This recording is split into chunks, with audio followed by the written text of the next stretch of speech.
will you trust that if you leave something for the sake of Allah, that He will replace it with something better? Just as in the story that we saw, and in contemporary stories. You know, there's one story, a true story that happened during our times. There was a young man, and he was very much in love with a young girl. And he wanted to marry her, but he knew the relationship they had outside of marriage was haram.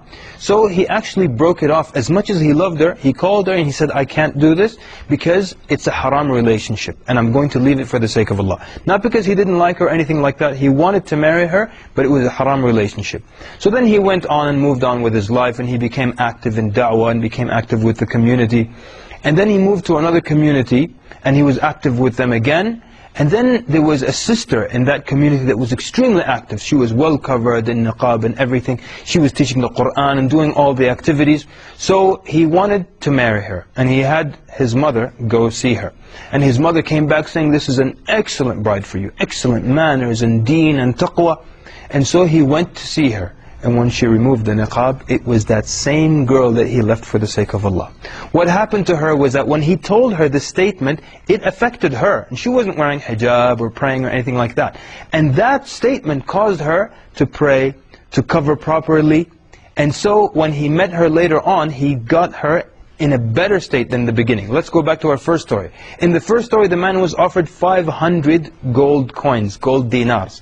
And he left it, and Allah replaced him with 100,000 gold dinars. And in our second story, the young man would have married the girl, but she was not covered, she was not religious, she was not praying. And he left the relationship for the sake of Allah. And Allah gave him the same girl, because even when he left her, he was still hurt and you know, always heartbroken and things like that. So Allah subhanahu wa ta'ala gave him the same girl that he loved, but He gave her back to him, more religious, well covered, and you know, active in da'wah and things like that. So Allah subhanahu wa ta'ala replaced him something better, gave him something better in return. Let me give you this example.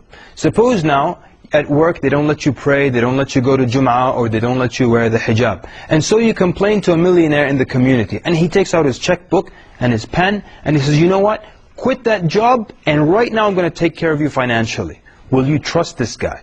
He's a rich millionaire. Will you trust that he'll take care of you? And will you go and quit that job? What if then Allah Azza wa Jal, the Lord of the worlds, makes you a promise? Will you trust the promise of Allah Azza wa Jal?